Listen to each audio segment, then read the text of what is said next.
అసలు ఉపవాసం అంటే ఏంటో యెషయా గ్రంథంలో దేవుడు చెప్తాడు. తీయండి, ప్రభు చెప్తున్నాడు, నాయనా తిండి తినకుండా అన్నం మానేస్తే ఆ ఉపవాసం నాకు ఇష్టమా? దేవుడు చెప్తున్నాడండి.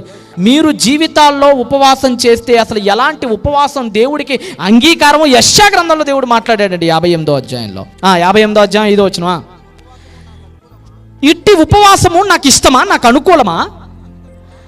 మనుష్యుడు తన ప్రాణమును బాధపరుచుకొనుచు దినము అట్టిదేనా?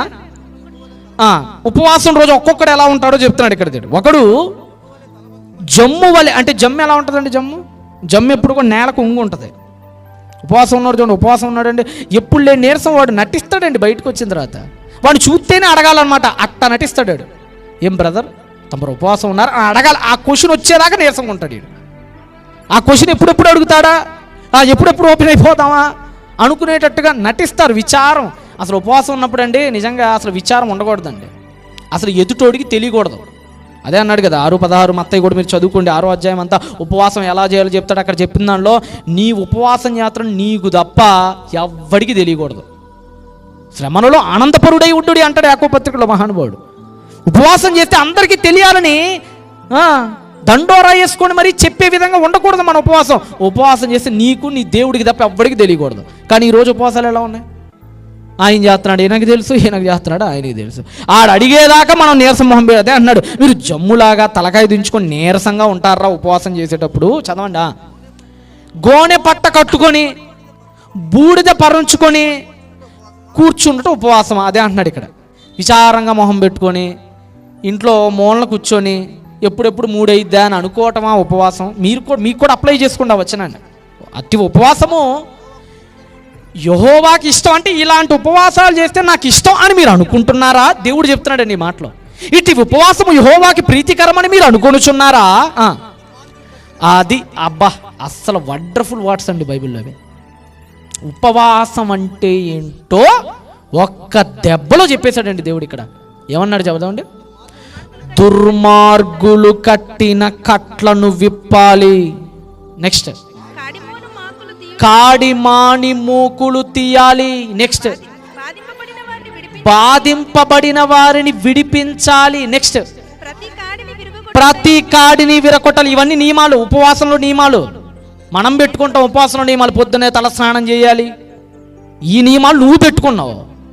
ఆ రోజు మనం ఇడ్లీ తప్ప ఏమీ తినకూడదు, గోధుమ రవ్వ అయితే ఓకే. ఈ నియమాలు నువ్వు పెట్టుకున్నావు.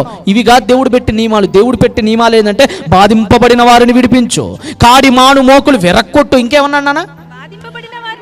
బాధింపబడిన వారిని విడిపించుటయు. ప్రతి కాడి అంటే ఏంటి? భారం. కాడి అంటే అన్నట్టే పాప భారం కదా. అంటే ప్రతి ఒక్కడు కాడి మోస్తున్నాడు. ఒక కాడి అదేంటంటే పాపం అనే కాడి. ఈ కాడి మాను భారాన్ని విరగొట్టమన్నాడు. విరగొట్టుటయు. ఇంకా చదువున్నానా? అది నేనేర్పరచుకున్న ఉపవాసము కదా. నేనేర్పరచుకున్న ఉపవాసం అదే కదా. ఇంకా నెక్స్ట్ నీ ఆహారము. అది అది అది అది అది ఈ రోజున ఉపవాసం ఉన్నాం అనుకో. మీరు ఉపవాసం ఉండే వాళ్ళకి చెప్తున్నా, మీరు ఉపవాసం ఉన్నారు కదా, పొద్దున్న టిఫిన్ సేవ్ అయింది కదా, మధ్యాహ్నం లంచ్ సేవ్ అయింది కదా, ఆ 2 ఏమి లేనోడికి పెట్టండి. తీసుకుపోయి ఏం చేయాలి?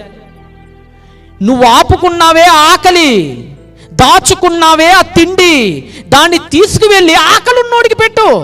నువ్వు ఇంట్లో భద్రంగా బియ్యం డబ్బాలా బియ్యం గదిల్చుకుంటూ అక్కడ పెట్టి నేను ఉపవాసం చేసినట్టు కుదరదు. ఇంట్లో ఆ నూనె ప్యాకెట్ కత్తిరీయకుండా నేను తాలింపు గింజలు మిగిలి నేను ఊరుకుంటే కుదరదు.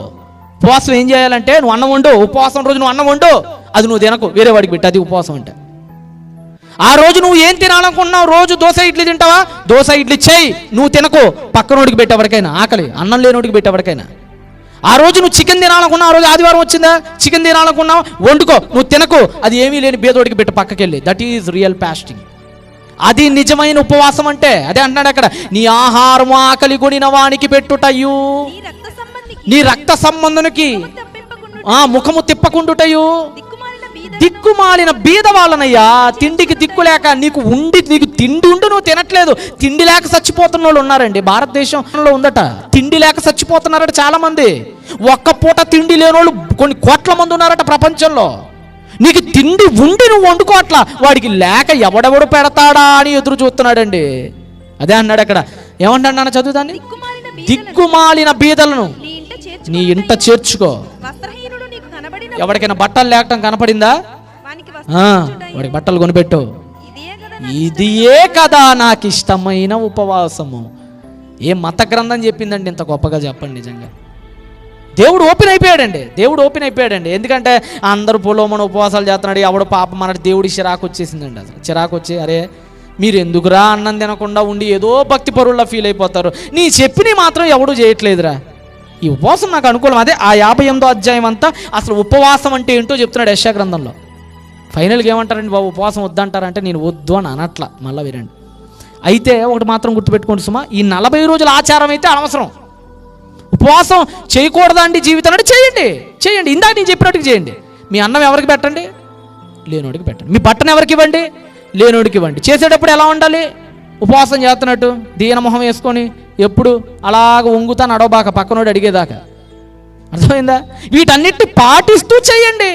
ఎందుకంటే కొత్త నిబంధనలో కూడా పేతురు గారు కానీ అపోస్తల కార్యాల్లో కానీ చేసినట్టుంది, కానీ వాళ్ళు ఇలాంటి ఉపవాసం చేయాలి. అదే నేను అనేది, ఉపవాసానికి ఒక కట్టడి ఉంది. అది ఎప్పుడు లెగవాలన్న దాని మీద ఆధారపడలేదు. తలంటు స్నానం చెయ్యాలా వద్దా అన్న దాని మీద ఆధారపడలేదు. ఏం తినాలో ఏం తినకూడదు అన్న దాని మీద లేదు. సోమ్ అనేటువంటి పదానికి అదే చెప్పాను, నోరు మూసుకో అంతే. నీ పాపాన్ని మాను. అన్నం మానుతున్నావు అంటే అర్థం ఏంటంటే నీ దాని వెనక దేవుడి నేపథ్యం ఏంటంటే, అన్నం ఎలాగైతే మానుతున్నావో నీ పాపాన్ని మాను. అన్నం మానప్పుడు నొప్పిగా బాధగా ఉంటుంది కదా, అలానే పాపం మానేటప్పుడు కూడా బాధగా ఉంటుంది, అయినా కానీ తట్టుకో. అది దాని వెనకున్న పరమార్థం. కాబట్టి ప్రియులారా, మీరు కూడా ఉపవాసం చేయాలంటే చెయ్యాలనుకునే వాళ్ళు చెయ్యండి, తప్పులేదు. అయితే ఈ 40 రోజుల ఆచారం మాత్రం పెట్టుకోమాకండి. చేసేటప్పుడు ఇందాక నేను చెప్పిన నియమాలన్నీ పాటించండి. పాత నిబంధనలు అసలు ఉపవాసం అంటే ఏంటో అర్థం తెలుసుకొని చేయండి. ఇంకా నన్ను అడిగితే గట్టిగా మాట్లాడితే అసలు అన్నం మానటం కంటే కూడా శుభ్రంగా మీరు తిని సువార్త 10 మందికి చెప్పి వాళ్ళ మార్చండి, అది ఇంకా ఉత్తమం. లేదు సార్ నాకు అలవాటు అండి అంటే చెయ్యి, ఉపవాసం చేయి, నేను కాదంటే ఉపవాసం చేసి అన్నం వేరే వాడికి, కనీసం ఈ రెండిట్లో ఏదో ఒకటైనా చెయ్యి.